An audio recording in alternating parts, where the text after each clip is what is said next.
playing in Edmonton and Vancouver, some of the top guys that you're able to look up to back when you were younger?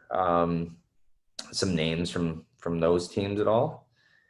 Yeah, like I mean, obviously the you see the higher end guys. Like when my time in Edmonton at the time, they had like I don't know 4 first overall picks. So these guys you see them on TV, you see them all that stuff like that. Like, but then when you skate with them, like I always thought that Taylor Hall was man, this guy he was really really good. Like he'd fly. He was always there early. He's always working.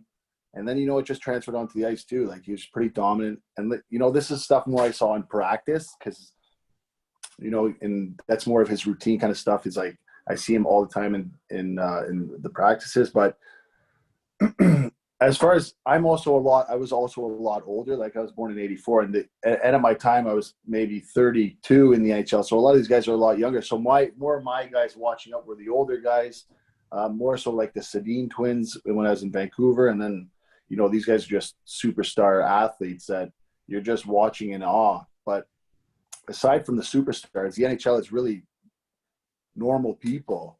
Like it's all normal people. They're just really good at their craft and they're focused and really good at minimizing mistakes for themselves.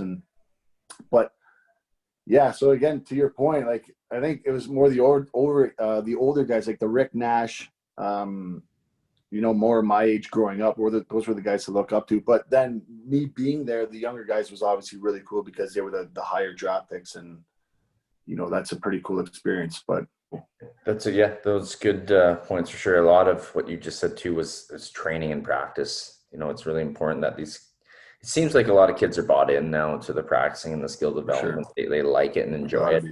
Yeah. But that's the way you got to train to play with that. Not only stick handling out there physically, but also mentally. It's all up top and how you're playing and training. So merging into the next question from there, skill development and training. Do you have anything else to share maybe from the coaching perspective of now that you're a coach?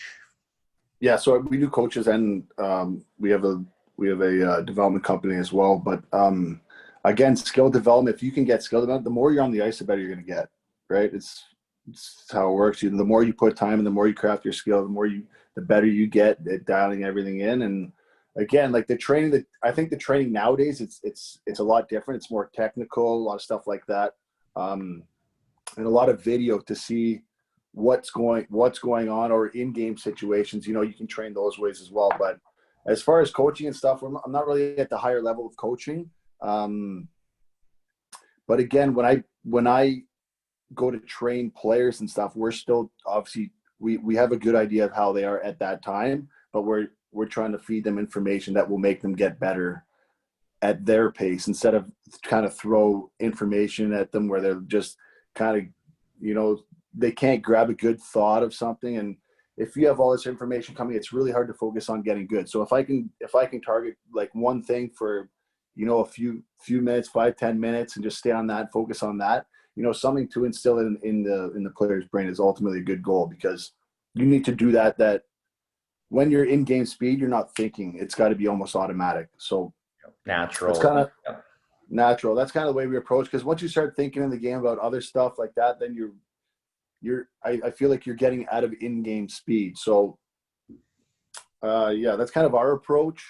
Yeah. But again, if you put time into it, you love the game, like you're going to get better. And you know what I mean? You're on the ice, and obviously training is very important.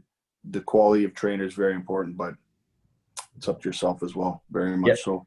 Definitely agree on the ice time and stuff too. Also, I find some kids too is they can be on the ice sometimes too much. Like there is a balance, just like in life, balance of everything. And that doesn't mean, if you're on the ice, they need to focus on their skating, puck handling. Yes, they can do shooting, stick handling, but also too, I found as a player, you can do tons of stick handling and shooting off the ice. Like you don't need ice time for that stuff. Sure. And then when they get in the gym, obviously, certainly to keep their athleticism and to get stronger and all that. For sure.